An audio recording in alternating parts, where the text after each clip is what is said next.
Es un pedazo de sábana de color marfil claro, con leves marcas más oscuras.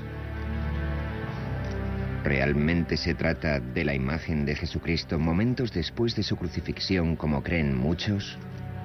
Las manchas son de verdad su sangre. Según las pruebas de datación por medio del carbono 14 que se han divulgado ampliamente, no. De hecho, afirman que el lienzo de unos 14 pies, algo más de 4 metros de longitud, es una astuta falsificación medieval. Sin embargo, informaciones recientes han suscitado serias dudas sobre la precisión de la datación con el método del carbono. Una vez más, los científicos están dedicando todos sus esfuerzos a encontrar una respuesta a la antigua pregunta: ¿es esta una imagen de Jesús crucificado? La tecnología moderna ha abierto nuevas vías para poder conocer en profundidad la historia de la Sábana Santa. El misterio del Santo Sudario. Catedral de Turín, Italia, 1998.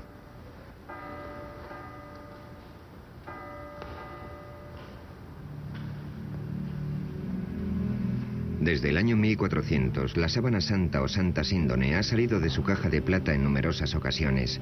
Se ha colgado de los balcones para celebrar bodas reales y ha sido expuesta ante las maravilladas miradas de innumerables peregrinos. La sábana apareció por vez primera en Europa en el año 1355 y ya era famosa durante los peores años de la Muerte Negra, época en la que las multitudes hicieron cola para poder verla y época también en la que Gutenberg perfeccionó la imprenta y Colón descubrió América.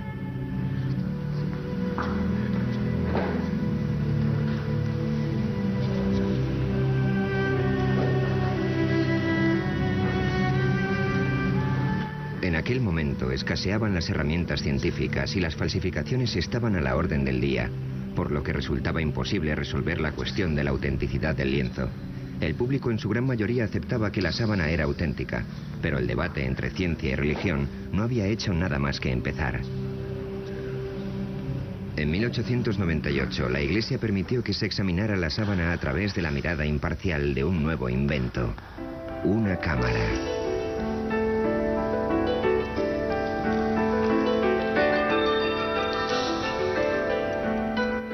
Nadie podía imaginar que las fotografías que Secondo Pia tomó aquel día cambiarían para siempre la opinión de la gente sobre la Santa Síndone. Y es que cuando la placa de cristal salió de la solución de revelado, el fotógrafo vio un rostro nítido y claro, algo que nunca antes se había visto en el lienzo. Comprendió enseguida que la misteriosa imagen del sudario había sido el negativo y que lo que él contemplaba entonces era el positivo. En sus manos sostenía una imagen que marcaría el inicio de todo un siglo de investigación científica. Turín, 1998. 100 años después de que se tomara la primera fotografía, la ciudad de Turín se prepara para otra exposición pública del lienzo. En todo ese tiempo, la sábana santa se había convertido en la pieza de arte más estudiada de toda la historia de la humanidad. Se está preparando un nuevo emplazamiento de alta tecnología para albergarla. Se trata de una urna de aluminio y cristal sellada herméticamente de la que se extrae el aire para luego introducir en su lugar argón, un gas inerte. Una vez colocada la sábana en la urna, ya no se podrá exhibir y manejar con tanta tranquilidad como hasta ahora.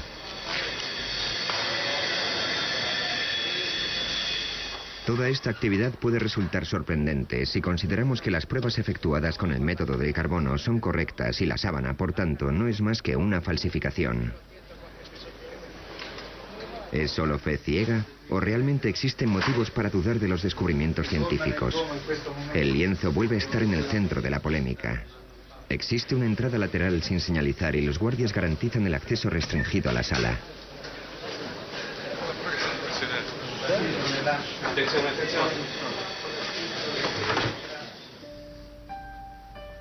A cubierto de las miradas del público, una experta suiza en tejidos cose centímetro a centímetro y con sumo cuidado la sábana a un nuevo lienzo de mejor soporte. Tan solo una cámara documenta el proceso.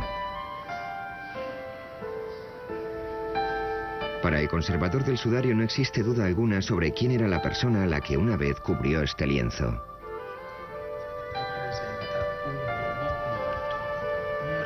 Esta imagen representa a un hombre que murió a causa de la tortura de la crucifixión. En la sábana de Turín hay 3 tipos de marcas. Las más evidentes son quemaduras de un fuego que casi destruyó el lienzo en la Edad Media. Después está la imagen anatómicamente correcta de un hombre visto de frente y de espaldas. Y en tercer lugar, lo que parecen ser manchas de sangre. Las manchas de sangre coinciden con las descripciones bíblicas de la tortura y la crucifixión de Jesús, de las heridas ocasionadas por los golpes, la corona de espinas y la lanza. ¿Pero es realmente sangre la sangre? ¿Y cómo llegó la imagen a la sábana? El misterio constante que rodea todas estas preguntas ha supuesto un reto para los científicos a lo largo de muchas generaciones. Los estudiantes de esta universidad en Glendale, California, disponen de un enfoque especial del debate que está teniendo lugar sobre la sábana santa. Su profesor, Angelo Montante, utiliza el lienzo como herramienta de enseñanza. Es uno de los objetos de cultura más sorprendentes que podemos encontrar en la historia de la civilización occidental. De él se pueden extraer numerosas pistas que nos ofrecerán una perspectiva del pasado. La Biblia no da detalles sobre la crucifixión de Jesús de Nazaret, pero permitidme llamar vuestra atención sobre esta mancha de aquí, que indica que hubo derramamiento de sangre. Si las pinturas clásicas fueran correctas, los clavos le atravesaron la palma, pero no fue así. Se los colocaron en las muñecas, y hay una razón para ello. Sabemos que esto se debe a que, según las investigaciones de un médico francés, hace años un médico francés que experimentaba con cadáveres consiguió determinar que la palma no puede sostener el peso de un ser humano. El clavo, por tanto, tenía que estar situado en la región metacarpiana de la muñeca. Y hay otro dato importante a este respecto. Si a una persona le clavas un objeto punzante en esta zona, el nervio medio queda presionado y cuando esto sucede, el pulgar se retrae. Si os fijáis, en esta figura no se aprecian por ningún lado los pulgares. Esto es algo muy preciso. ¿Cómo es posible que un falsificador lo supiera?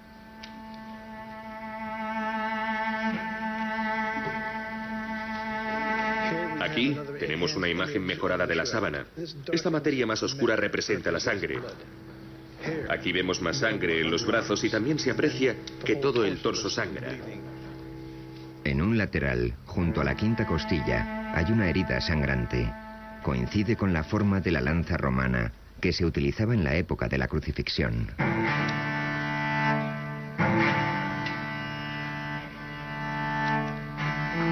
En la sábana hay mucha sangre. Tanta que no puedes evitar asombrarte de la crueldad de los romanos. Que tanto dolor le causaron a este hombre. La crueldad que refleja la sábana supera con creces la mayoría de las versiones artísticas de la Pasión de Cristo. ¿Por qué un falsificador habría representado más de lo que la gente esperaba ver? Las vetas de sangre no muy grandes que aparecían en la espalda y las piernas del hombre del lienzo desconcertaron a los investigadores durante años, hasta que se dieron cuenta de que coincidían exactamente con la peculiar forma del látigo del siglo I, el flagrum. Lo que tengo en la mano es una réplica de un instrumento de tortura romano llamado flagrum. Al final de cada correa podéis ver unas pesitas. Observar que entre las dos existe un espacio.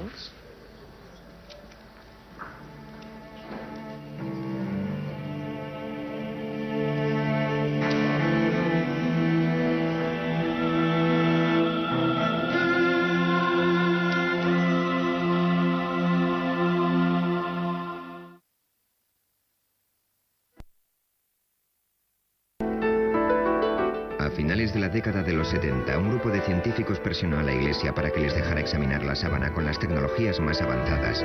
Al final llegaron a un acuerdo y el proyecto de investigación de la sábana de Turín, STORP, comenzó sus actividades. El STURP se constituyó con el propósito fundamental de examinar la sábana para determinar cómo se formó la imagen que ha quedado en ella. Pero nos encontramos con un gran problema. Nunca podríamos ver lo que íbamos a examinar hasta que no lo tuviéramos allí. Era como una expedición a una zona desconocida de la jungla. Llevamos con nosotros una gran cantidad de tecnología, casi todos los instrumentos imaginables de que disponíamos para determinar cómo se había formado la imagen. Pensé que iba a poder entrar en la habitación, acercarme a la sábana descubierta, mirarla de cerca, ver las pinceladas y marcharme a casa. Vern Miller era otro de los científicos que tomó parte en este proyecto. También él lo enfocó con una actitud escéptica. La primera persona que me habló de la sábana de Turín fue Barry Schwartz. Pensé que se trataba de un cuento de hadas o algo así. Pero el objetivo del STURP era descubrir el mecanismo que había provocado la aparición de una imagen en un trozo de sábana y no en confirmar que el lienzo era en realidad el sudario de Cristo. Así que, relevados de esa responsabilidad, podíamos verla de un modo más objetivo. Por aquel entonces yo no sabía lo que era esa sábana, jamás había oído hablar de ella. El miembro del STURP, Don Lin, decidió abandonar por un tiempo su trabajo diario como director del JPL, el programa de imágenes digitales de la NASA. En aquel momento estábamos trabajando en el programa Vikingo, que consistía en un aterrizaje suave en Marte. Básicamente tuvimos un día para montar el equipo, para desembalarlo, armarlo y calibrarlo. Se suponía que en torno a la medianoche de aquel día nos entregarían la sábana, y serían las 11 o incluso un poco antes, algo muy raro, cuando bajaron el lienzo por el pasillo hasta la sala donde nos encontrábamos.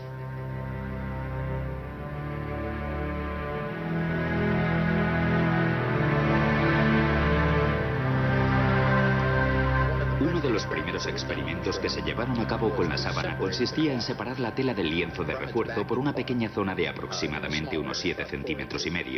Eso nos permitió ver la parte de atrás de la sábana, la parte inferior del Santo Sudario de Turín, por primera vez en 400 años. Esta imagen corresponde al momento exacto en el que dieron la primera ojeada a la parte inferior de la sábana.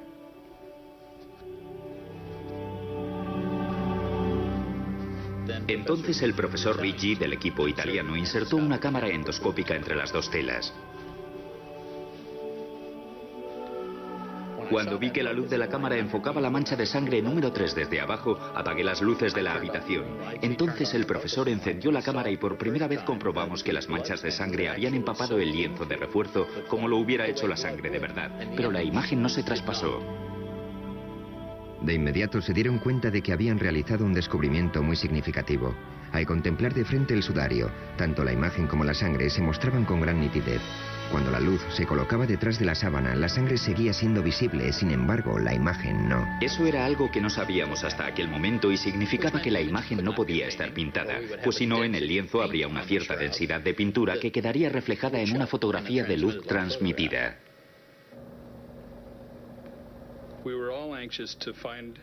Todos estábamos deseando averiguar si la sangre era real o no. Cuando examiné por primera vez el lienzo, durante todas esas pruebas, no creí que la sangre fuera real. Era roja y parecía fresca, demasiado para una sangre con 2000 años de antigüedad. Para determinar si era real, tomamos muestras en una cinta de superficie adhesiva y la examinamos en el laboratorio más tarde. Pasaron varios meses antes de que determináramos que era sangre de verdad. En la siguiente diapositiva vemos la sangre sobre el entramado de la tela, los micropuntos de esta foto. ¿Es esta la sangre de Jesús? ¿Es la sangre de otra persona que fue crucificada por los romanos? ¿O es la sangre de un hombre inocente utilizada para crear un engaño tan extraordinario? Una de las teorías de la formación de la imagen en la sábana afirmaba que podía ser una quemadura, porque su color es muy similar al que aparece con el uso en una funda de una tabla de planchar. A una luz normal, la quemadura y la imagen parecen idénticas. Las quemaduras emiten destellos fluorescentes cuando se las expone a la luz ultravioleta, así que utilizamos esta, pero no se veía la imagen del cuerpo. Obtuvimos imágenes maravillosas de las quemaduras que había en el sudario, pero ni rastro de la imagen del cuerpo, lo que demostraba que no podía ser una quemadura. Y en lo referente a qué pudo haber causado la aparición de la imagen, los científicos fueron descartando una posibilidad tras otra. Los análisis microscópicos de los hilos determinaron que el cambio de color de los mismos se debía a un cambio químico, a una oxidación deshidratada, pero no sabemos qué es lo que lo origina. Las manchas de la sábana son prácticamente imperceptibles y muy complejas. Observándolas veremos que mientras una fibra ha perdido su color, la que está junto a ella lo conserva. No obstante, cada fibra mide 1/10 parte del diámetro del cabello humano. Y en algunos lugares, la imagen penetra tan solo 5 centésimas de milímetro. No hay un método conocido para reproducir tales marcas en una tela. En los últimos años se han descubierto imágenes muy tenues de flores en la propia sábana. De este área de investigación se han ocupado con gran entusiasmo el doctor Alan Wanger, de la Universidad de Duke, y su esposa Mary. Wanger desarrolló la hipótesis de que ciertas imágenes del cuerpo plasmadas en el lienzo eran impresiones de flores. Esta idea se le ocurrió a partir del trabajo del físico alemán Oswald Scheuermann. Él reparó en ese detalle, pero al principio yo no me di cuenta de qué me hablaba. Sin embargo, un poco más tarde me fijé en la imagen de una flor que se parecía mucho a un crisantemo. Y cuando me eché hacia atrás y miré la sábana en conjunto, comencé a ver muchas de esas imágenes por todo el lienzo. Obviamente, las flores fueron depositadas en torno al cuerpo en el momento del entierro. Se desconoce el propósito de las flores. Quizás se pretendiera que actuaran como aromatizantes, ya que el cuerpo se enterró con mucha precipitación, o puede que con ellas solo se pretendiera honrar al difunto. Y tras estudiar con mucha minuciosidad la sábana, creemos haber identificado en ella 28 de estas flores. Wanger estudió los detalles del lienzo y los comparó con fotografías de plantas vivas que se asemejaban a las de la sábana. Además, conseguimos determinar la época de floración de esas variedades concretas y todas florecen en marzo o en abril. Es decir, en la época en que tenía lugar la Pascua judía, época de la crucifixión. Mar Muerto, Israel. La mayor parte de las plantas que identificaron los Wanger parecían ser originarias del área de Jerusalén. El matrimonio hizo partícipe de sus descubrimientos al botánico más importante de Israel, Avinoam Danin. Utilicé detalles de la morfología de las plantas y tuve el placer de confirmar sus observaciones. Entonces estuve estudiando la sábana cada vez con más atención y localicé y señalé aquí unos 12 o 13 objetos botánicos.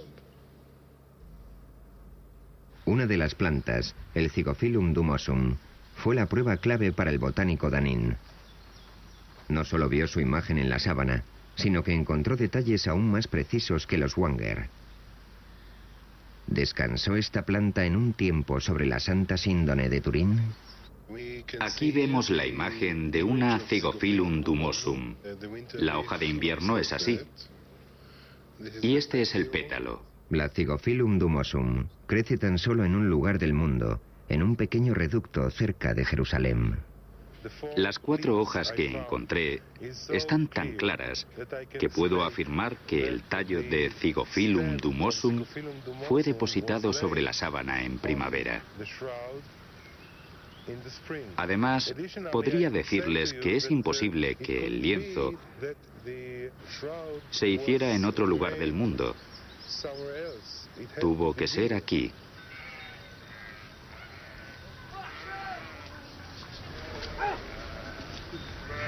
Y si había flores en torno al cuerpo, también tendría que haber polen. El polen puede durar miles de años y a través del microscopio se pueden diferenciar y distinguir todas las variedades.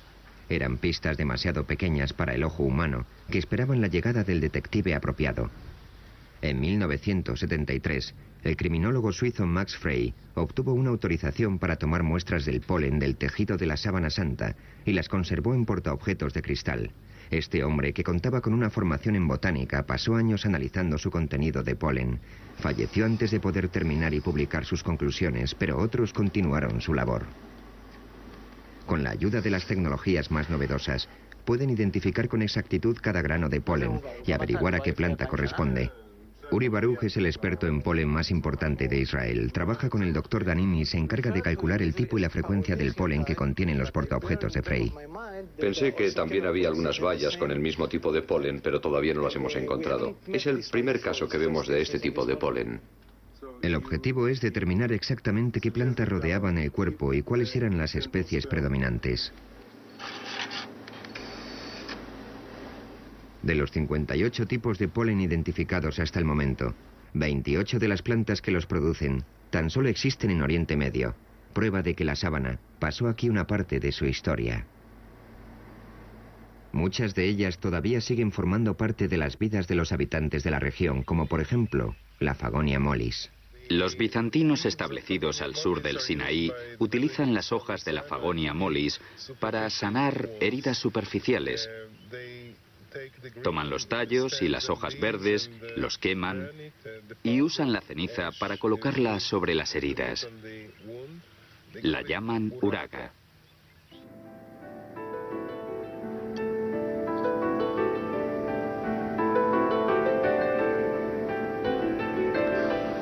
Aquí tenemos otra gundelia. En las placas normalmente hay una gran densidad de polen procedente de una planta llamada Gundelia turnefoti. Esta muestra en particular procede de una zona junto a la cabeza del hombre del lienzo. Puedes ver las espinas, ¿de acuerdo? Aquí hay una, aquí hay una, aquí hay una. La planta que dejó tanto polen en esta zona del lienzo se podría reconocer por su flor, pero es más conocida por otra cosa.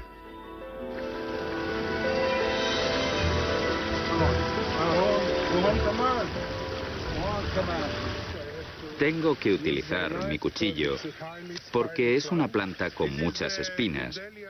Aquí tenemos una Gundelia turnefoti.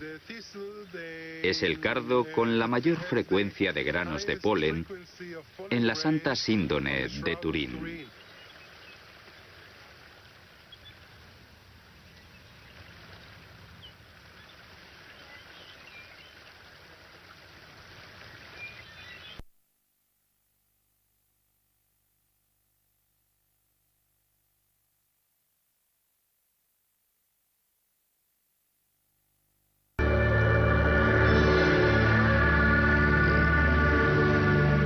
En este monasterio ortodoxo griego, en las profundidades del desierto del Sinaí, encontramos una pintura muy especial de Jesucristo conocida como el Pantocrátor. Muchos investigadores están convencidos de que se pintó tomando como referencia la sábana santa. El retrato data del siglo VI.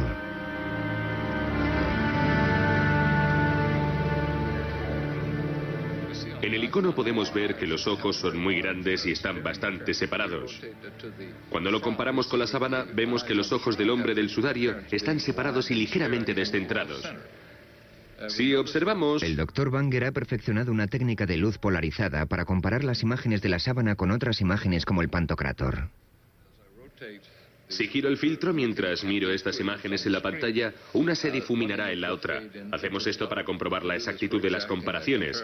En el icono observamos lo que parece ser una lágrima que corre por la mejilla en este punto.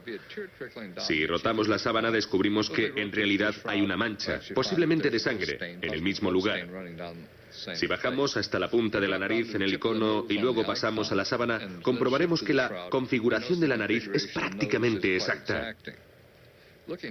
En cuanto a los labios del icono, se aprecia que están agrietados. Y si contemplamos los detalles de la sábana, comprobaremos que todas esas marcas son prácticamente visibles.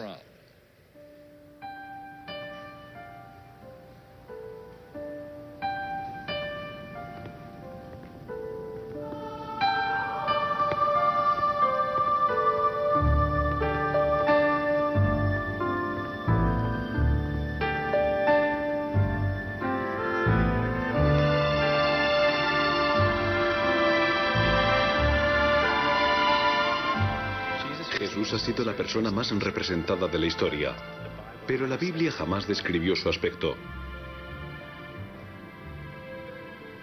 ¿Cómo sabemos cómo era? ¿Cómo sabemos que llevaba barba y que tenía el pelo largo? ¿De dónde sacaron los artistas su iconografía? El historiador de arte Jack Riley ha realizado un estudio sobre el rostro de Jesús en la pintura. ¿Existe una fuente común para la representación de esta imagen que todos conocemos tan bien? Cada artista tiene su propia visión del hombre, en actitud sufridora o triunfante, del redentor o del humilde.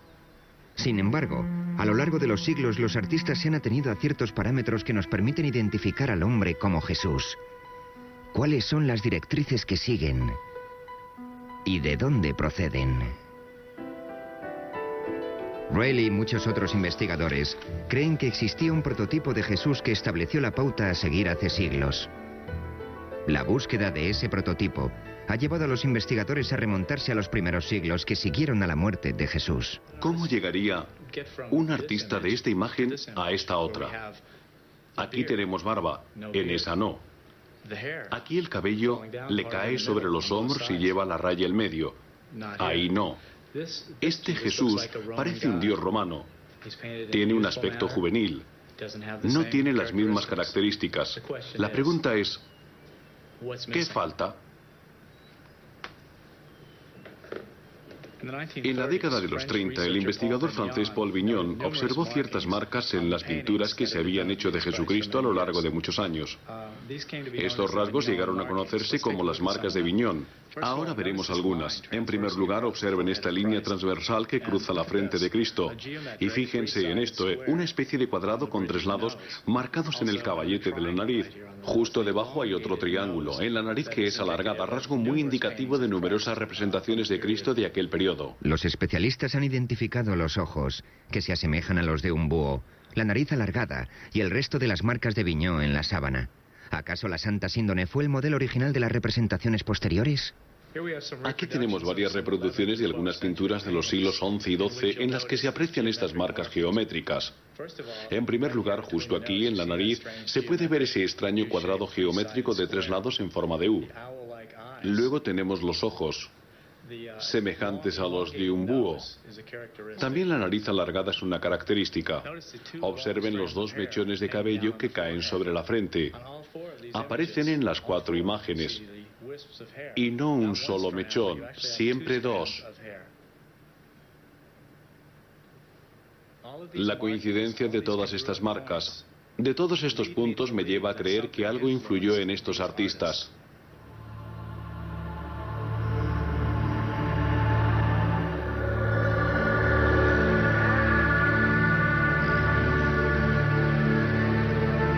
Si la sábana es el sudario de Jesús, entonces su peregrinaje comenzó aquí, en el lugar donde Cristo murió. En la ciudad moderna de Jerusalén, el pasado sigue vivo. Muchas de las costumbres que aquí se practican aún son un reflejo del mundo antiguo. ¿El entierro del hombre de la sábana se realizó de acuerdo con la cultura hebrea?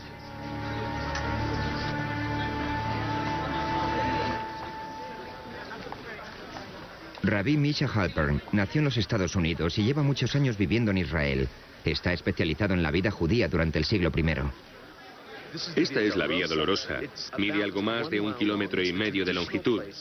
Según la tradición, es el lugar desde el que partió Jesús hacia su crucifixión. De todo el mundo han venido y siguen viniendo peregrinos para recorrer el mismo trayecto que Cristo. 20 shekels el libro. ¿Alguien quiere algo? $4. En aquella época, Jerusalén era una ciudad judía y como tal, Jesús debió ser enterrado en el contexto de la ley hebrea. Los estudiosos de la sábana creen que el entierro de Jesús, aunque precipitado, se realizó como manda la tradición judía. La Biblia judía establece que hay que recordar el día del sábado para que sea sagrado.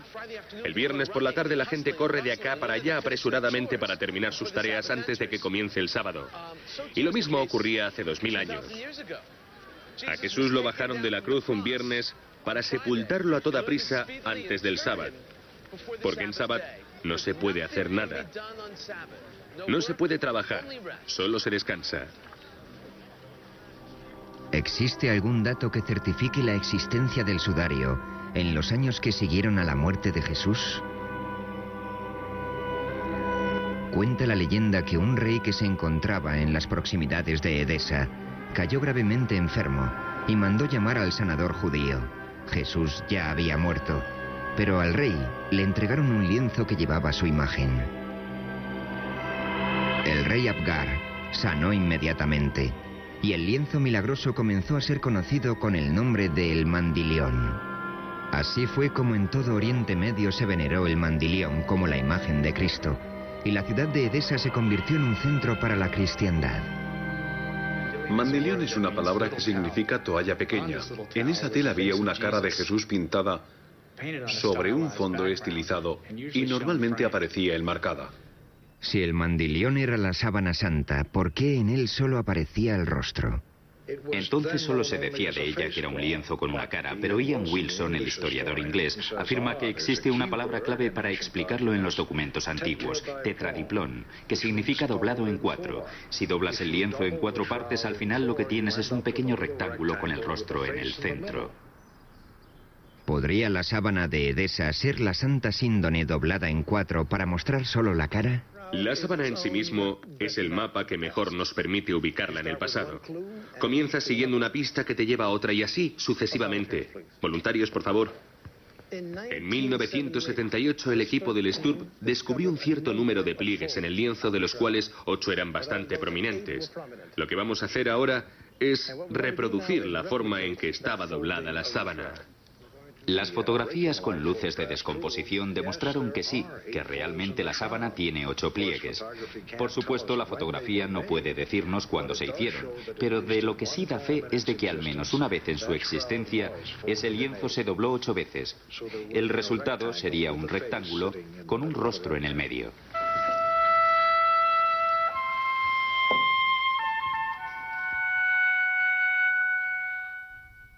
En el año 944, el Mandilión fue trasladado a Constantinopla, donde con cierta periodicidad se exponía para que el público pudiera verlo.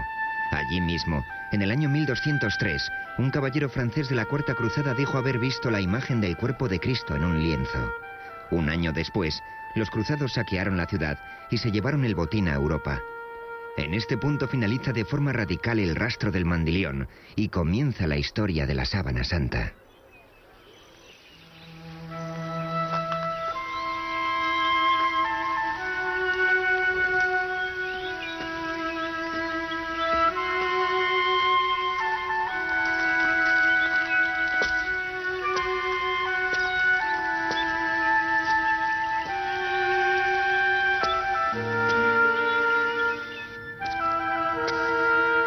Esto es una cueva a las afueras de Jerusalén que posiblemente es muy similar a la que sirvió de sepulcro a Cristo.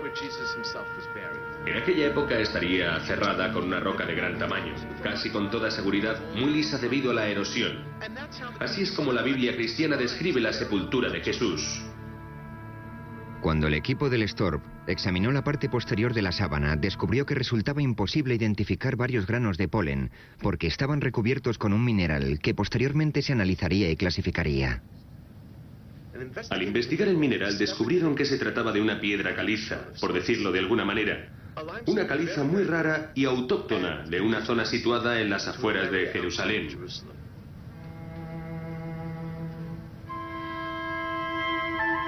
La Santa Síndone está cubierta de sangre, así que deberíamos preguntarnos ¿por qué no lavaron el cuerpo de Jesús como exige el entierro tradicional de la ley judía?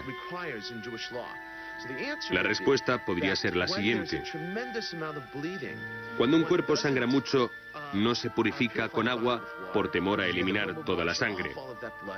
Esa sangre tiene que purificarse con el cuerpo.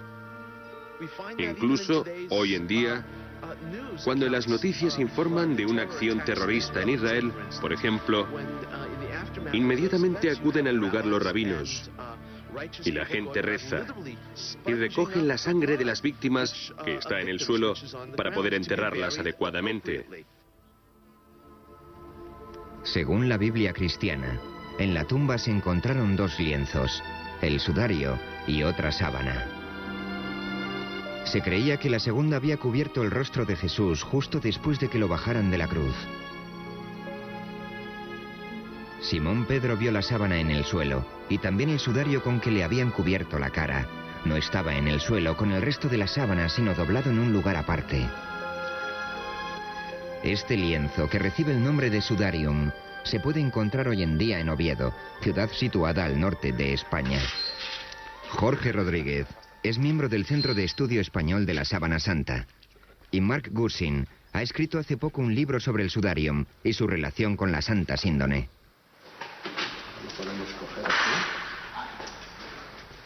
El sudarium está cubierto de sangre, pero en él no hay imagen alguna como sucede en la sábana.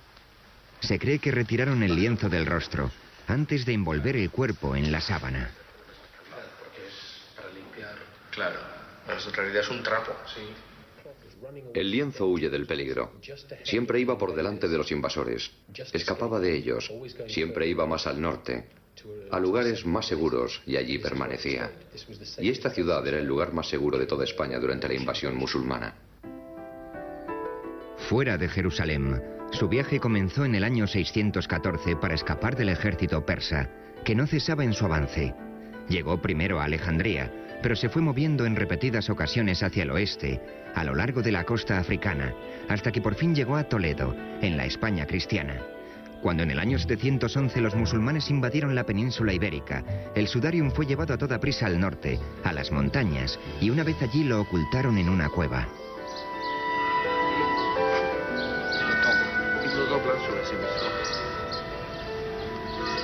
Con ayuda de una réplica, los investigadores muestran cómo se colocó la sábana alrededor del rostro, de forma que absorbiera la sangre y otros fluidos de acuerdo con la costumbre hebrea, siempre respetando el precepto de cubrir el rostro de una víctima de la violencia y de mantenerlo tapado para que la sangre no se separara del cuerpo. Esto supone que ha estado cogido así, al pelo. Estas manchas son especialmente interesantes porque coinciden exactamente con las que se encontraron en la parte de la sábana que reproduce la espalda del cuerpo, en el dorso. Son las manchas de la sangre que emanó de las heridas producidas por la corona de espinas y que quedó en el pelo. Y aquí son las mismas exactamente. Recientemente el doctor Alan Banger ha efectuado un análisis con la ayuda de un vídeo casero que revela las notables similitudes entre el sudarium y la sábana santa. Es el rostro de la sábana superpuesto al del sudarium. De las manchas de sangre, esta es la que aparece más marcada, y una de las que más fácil resulta localizar es esta de aquí. Si bajamos a la zona de la nariz, vemos que existen coincidencias aquí abajo, y si nos movemos hacia la zona del pelo, aquí, también vemos que las manchas de sangre coinciden. La sangre hallada en el lienzo de Oviedo era del tipo AB, idéntica a la que se encontró en la sábana. Sabemos a ciencia cierta que el sudarium lleva en España desde el siglo VII. Este hecho contradice los resultados de las pruebas de datación con el método del carbono 14 que establecen su origen hace 600 años. El libro de testamentos que se encuentra aquí en la catedral remonta los orígenes del sudarium a épocas aún más antiguas, y nosotros creemos que realmente data del siglo I y que fue uno de los sudarios que se utilizaron para cubrir el cuerpo de Cristo en el sepulcro o justo antes de introducirlo en él.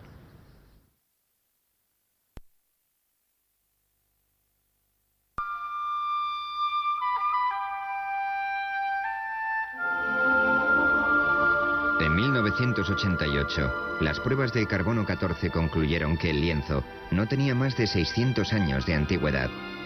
Parecía que tal afirmación pondría fin a todas las investigaciones científicas sobre la sábana. Se aventuraron muchas teorías que exponían la posibilidad de que las pruebas se equivocaran, pero muy pocos científicos estaban convencidos de ello.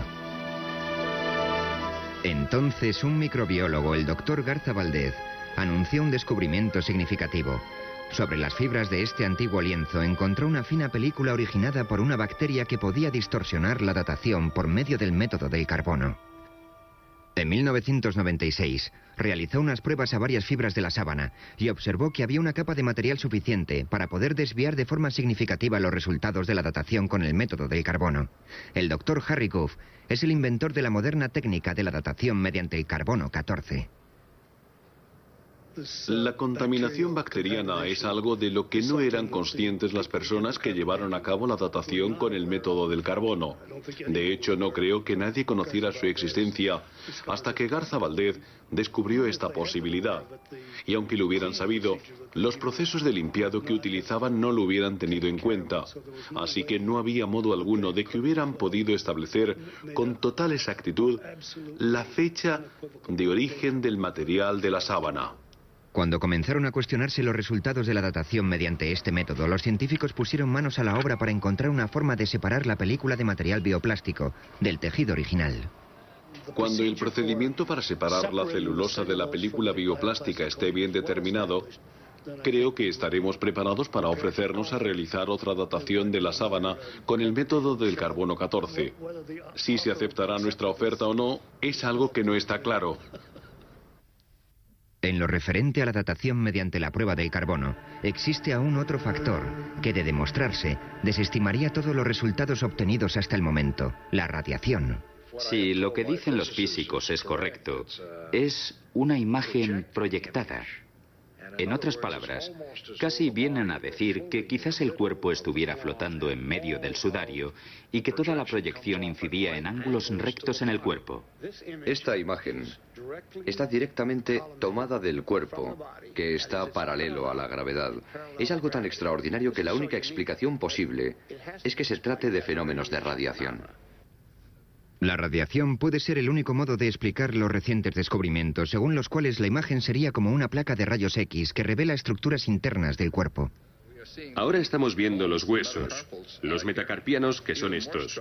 Pero lo más sorprendente es que cuando nos movemos hacia la zona de la muñeca y vamos superponiendo la radiografía, podemos identificar todos los huesos de la muñeca de la sábana de Turín. Vemos que los rasgos del esqueleto en la profundidad del cuerpo consisten en una especie de radiación de rayos X. Por eso opinamos que la imagen, en lugar de derivarse del contacto directo de la sangre y demás, está formada básicamente por esta notable y única situación de radiación.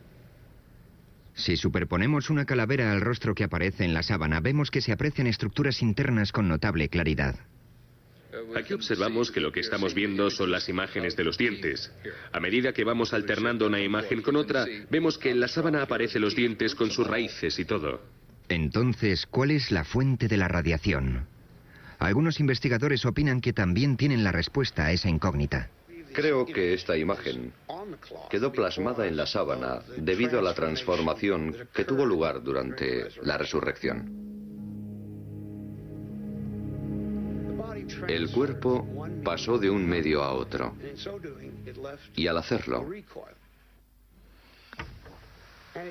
dejó un retroceso de partículas de radiación tras de sí que marcaron la imagen de la sábana. Por eso también hemos conseguido el efecto tridimensional en otras cosas. ¿Qué causa este fenómeno? No lo sé. Y aún más difícil sería explicar cómo se obtiene esa energía de un cadáver.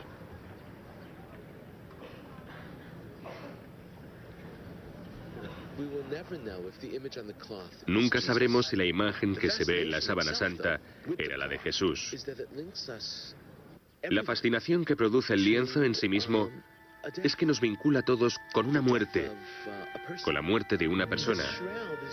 Esta sábana simboliza los grandes temas que representa la vida tras la muerte. ¿Hay un mundo después de la muerte? ¿Cuál es el significado de la sábana?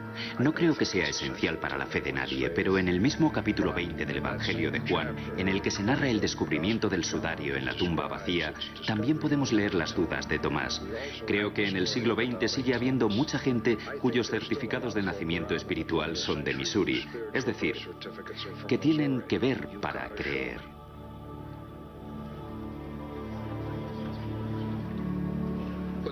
Lo que me ha llamado la atención durante todos estos años ha sido el misterio que la envuelve. Creo que en la sábana hay claves que todavía no se han revelado o que no son evidentes y claras para la gente que contará la historia de la Santa Síndone y de cómo se creó. Sabía que la gente me preguntaría si había vivido grandes experiencias religiosas o algo así. Así que me senté ante el lienzo a las 3 de la mañana y guardé silencio. No había nadie por allí. Entonces lo miré y dije, bueno, ¿cómo te sientes? No, lo cierto es que no viví grandes experiencias religiosas. Pero una cosa que realmente caló muy profundo en mi mente fue contemplar la cabeza. En comparación con el cuerpo, su rostro tiene una expresión pacífica y serena, a pesar de que el cuerpo había sufrido horribles tormentos. Una parte no encaja con la otra.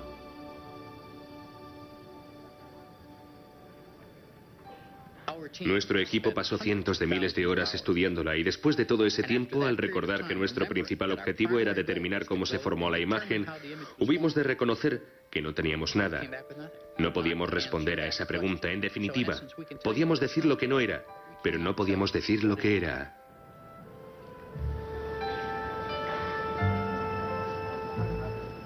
La teología no debería entrar en conflicto con la tecnología. La razón jamás podrá probar la divinidad de Cristo.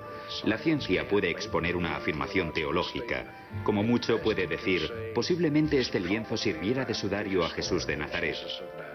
Pero la pregunta que planteó la teología es: ¿quién creéis que soy? Ningún laboratorio científico puede responder a eso. Todavía sigue correspondiendo al individuo revisar las pruebas de que dispone y decidir por sí mismo qué es en realidad la sábana de Turín.